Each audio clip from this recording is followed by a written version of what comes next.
right, everybody, welcome to another episode of Big Win Wednesday. I'm John Rozak. Legacy Group International produces and brings this to you every Wednesday. This is just our way of giving back to our team, but some of you here might be repeat offenders, but also you might be new here, and you're welcome to come here every Wednesday and kind of learn about our culture.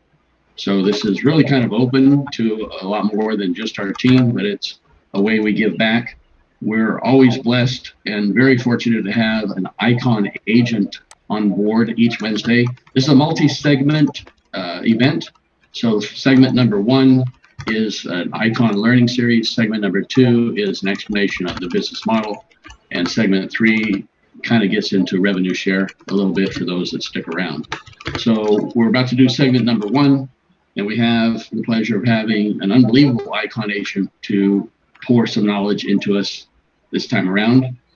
Very, very pleased to have her on board. If you don't know what an Icon agent is at eXp Realty, it's someone that has really got it going on, has done a ton of business, and just achieved phenomenal success. So our Icon today is Miss Michelle Rinaldi. She's in Florida, and she is a 3-time Icon. Joined eXp 4 years ago, a little less than 4 years ago, I think. And already 3-time Icon, gonna do it again this year, I'm sure, for number 4. But even more impressive, I found out earlier that she was chosen as the Icon Agent of the Year in the whole company. So that's incredible. And that's an achievement I didn't even know that was available, but we have her here. So congratulations, Michelle, on that. So again, everybody, this is just kind of laid back, just an intimate gathering. She's going to talk about condominiums and some niche markets, tell you a little bit about everything. And ladies and gentlemen, Miss Michelle Rinaldi. Michelle, you have the floor. Hi, everyone. So yeah, as John said, I've been with eXp for 4 years. I'm in my 4th year. I've made Icon 3 times, and I was chosen to be the Icon Agent of the Year, which even shocked me, actually. That being said, I also am a nationally certified condo specialist. So I mostly sell oceanfront condos. I live in South Florida, and that's what is my niche. However, if you rewind 12 years ago, before I got my real estate license, things were very, very, very different. Before I became a real estate agent, I had no real estate experience whatsoever. I was living in Toronto, Canada. My husband's Canadian. I'm from New York. I was living in Canada. I was a stay-at-home mom. My daughter was 3 at the time. So I had been home for about 4 years, not working. He was the breadwinner, I guess, shall you say. He had his own business. And in 2010, he was forced to shut down his business. And, you know, that definitely caused a lot of financial strain in our household.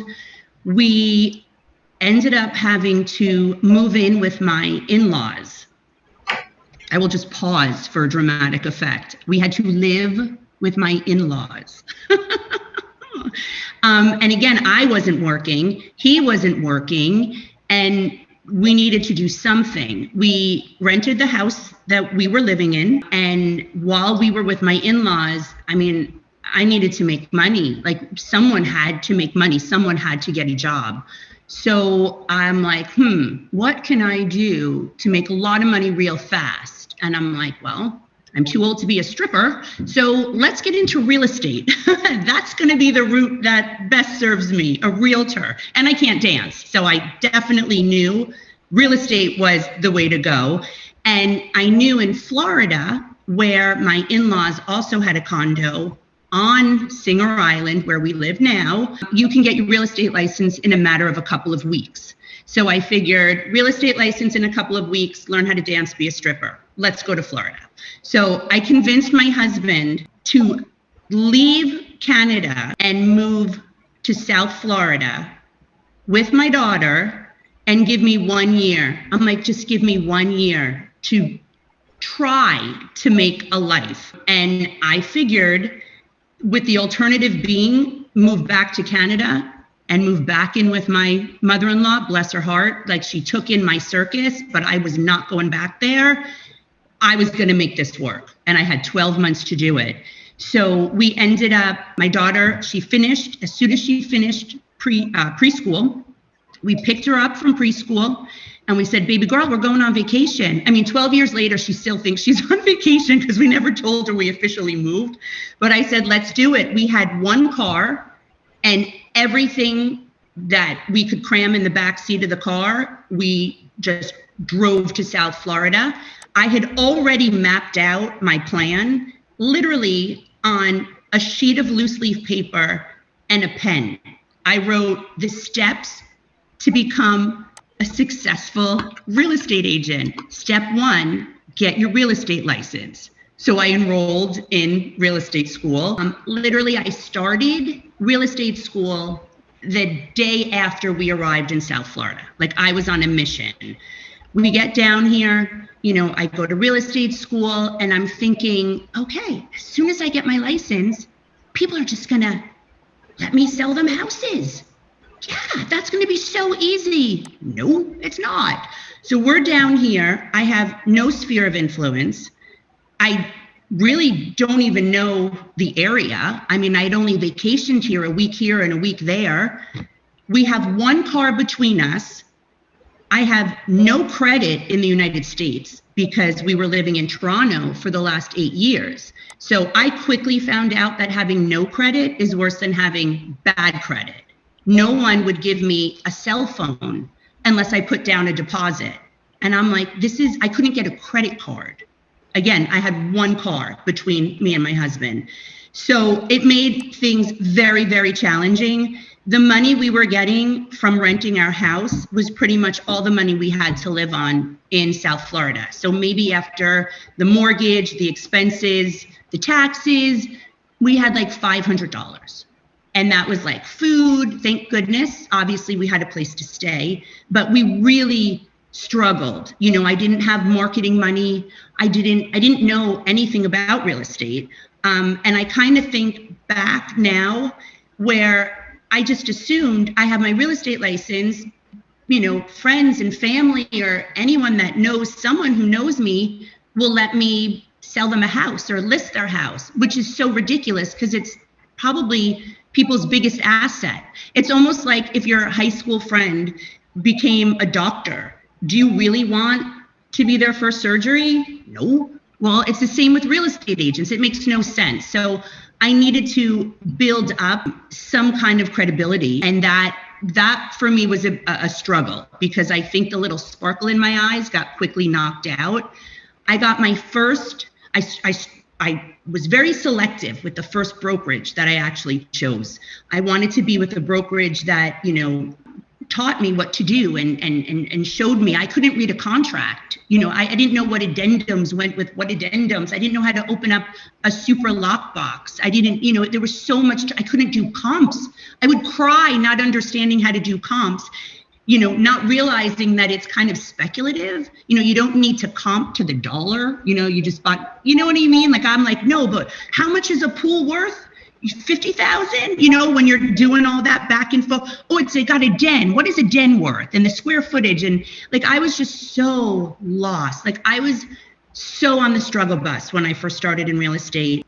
Yeah, so I joined my first real estate team and my first real estate brokerage, just trying to learn. And I did anything I could do to make money. So I ended up doing a lot of rentals, you know, just to get my feet wet, just to do something, you know.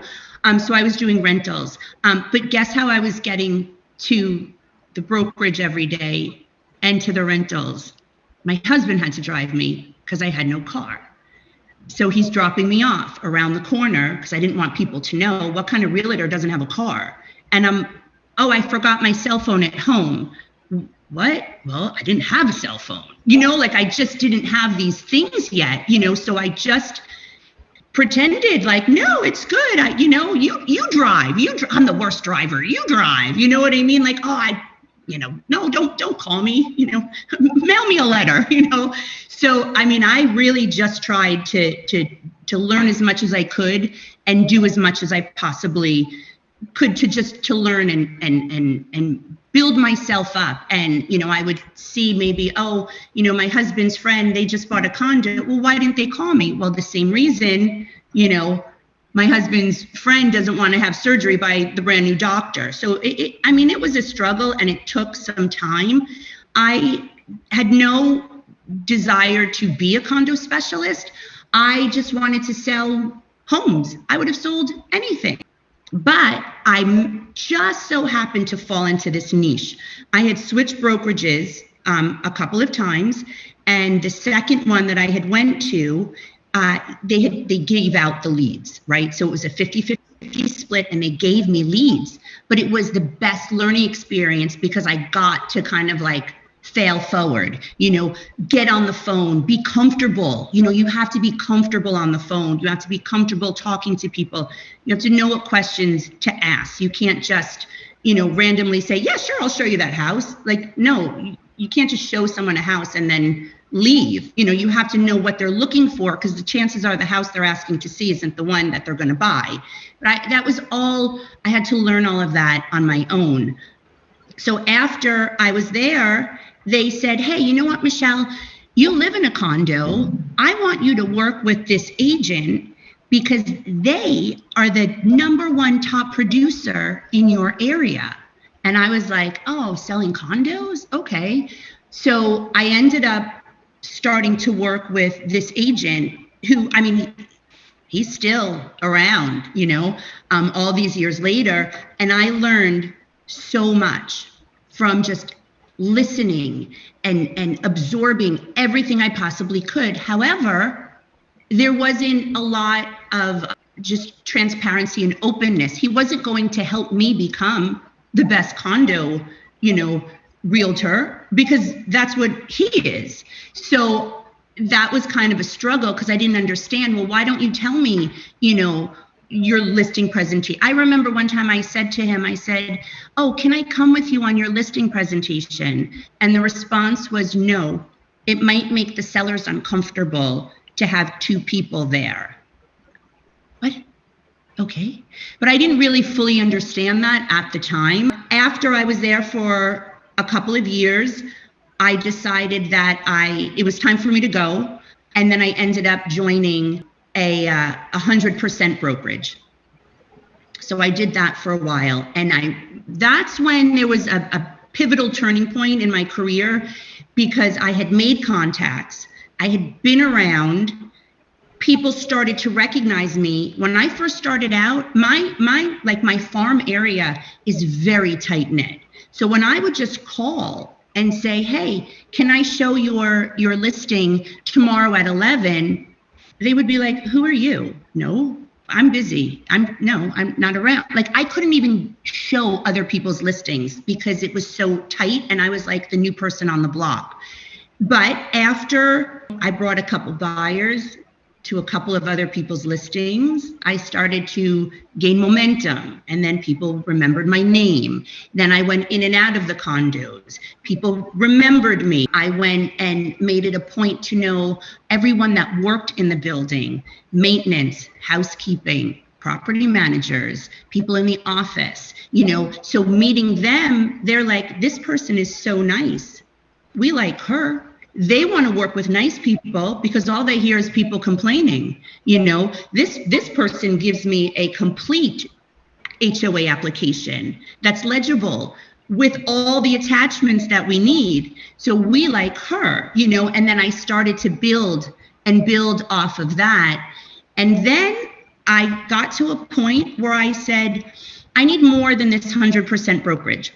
And the tipping point was that they literally gave me nothing except my commission. I got nothing except I used their color copier. That was my I want the color copier. I want, when I go out and show my buyers properties, I want to print the MLS listing in color, and I want to print every photo and have a nice little folder, and then tell my buyers, make notes. Remember where we've been, because now we have to go through them later. And one day, one of the assistants said, you can't make color copies anymore.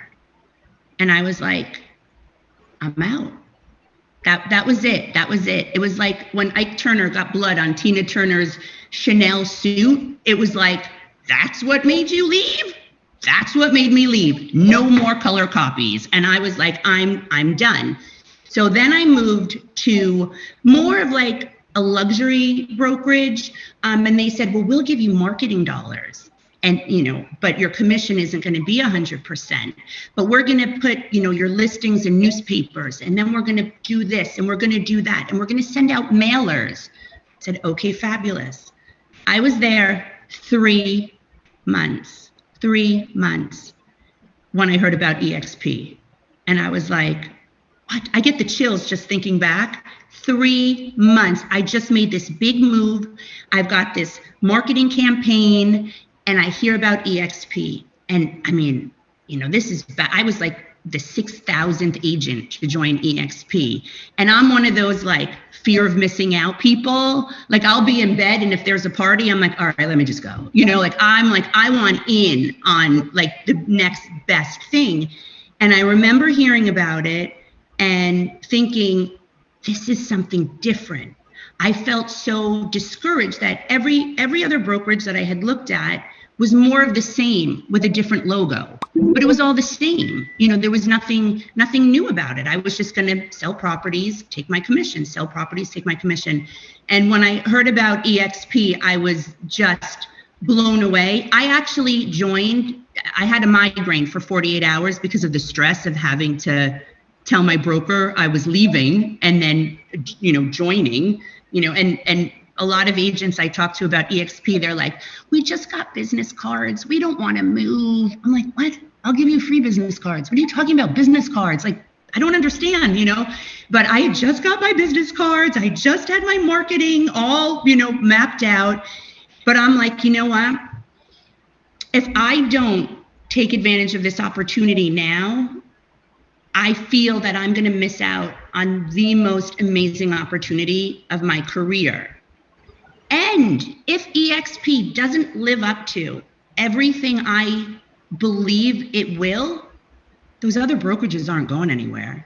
And I sell 20 million a year. I think they'll take me back with I'm sorry, and a couple cookies. Can I come back? I think they'd be okay, So I knew I had to make the switch. And I will tell you what's really funny is at the time, Tom Trong, I don't know if you know him, but he was one of the ones that had introduced me to EXP and his sister. And Scott Lewis happened to be in town. He was in West Palm Beach. And I had, my older daughter was 10. My husband and I, after things were going well, we decided to become foster parents in the state of Florida. So I had an 11-month-old, and then I had a newborn at my house. And Scott's like, come meet in West Palm Beach. I'll go over the model. We'll talk. And I said, okay, yeah, I want to, but I want my husband to come. And I've got all these kids at home. And sure enough, he came to me, and we sat around my dining room table.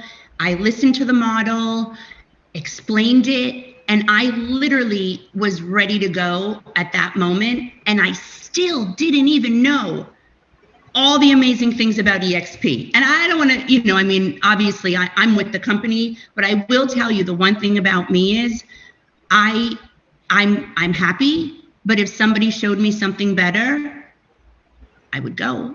And it's been 4 years, but I would go. I'm not one of those like, I've been with the company 20 years. I can't leave. I'm not. No, I've switched brokerages this is my fourth, and it's been the longest that I've been with because no one has presented anything better. So I was in. I'm like, I'm in. And my husband's like, well, he's Canadian. He's like, well, Michelle, maybe we should think. Meanwhile, I'm already jumping off the balcony, and he wants to know like what we're gonna land on. I'm like, well, figure it out when we get to the bottom. Like, let's just do it. So we did. So we made the switch to EXP, and there have been opportunities and different business ventures and projects that I'm doing now that I never, ever would have even thought a real estate agent could do. So I teach a condo course once a month. I'm actually teaching it tomorrow at 12 o'clock Eastern Standard Time. I teach it in EXP's cloud campus. And it is the most fulfilling, rewarding thing ever to be able to say, let me show you what you can do. Ask me questions. Like, I mean, I love being the smartest person in the room, and I've got teenagers and toddlers, and I'm never the smartest person in the room when they're around. So for me to be like, I have all the answers and people want to hear them. Like, I love it. I love giving back. I love that opportunity. You know, working on my own condo course to put that together to use and help other agents. Like, it's just, there's so many other things that I'm doing that I didn't think was possible. So that's kind of, in a nutshell, how I became a realtor and not a stripper. On behalf of Scott Lewis and Legacy Group International, Michelle, thank you so much. A huge thank you for pouring your knowledge into us and spending your time with us this evening. So we really appreciate it. Guys, we do this every Wednesday. It's bigwinwednesday.com. And we always have a wonderful icon leader pouring their knowledge into us. Just kind of if you're a fly on the wall, get a quick look at the culture of EXP. And again, Michelle, thank you. Thank you for your time this evening. It was my pleasure. Thank you so much. Thank you for, I never get to speak uninterrupted for an hour. So this was amazing. Thank you.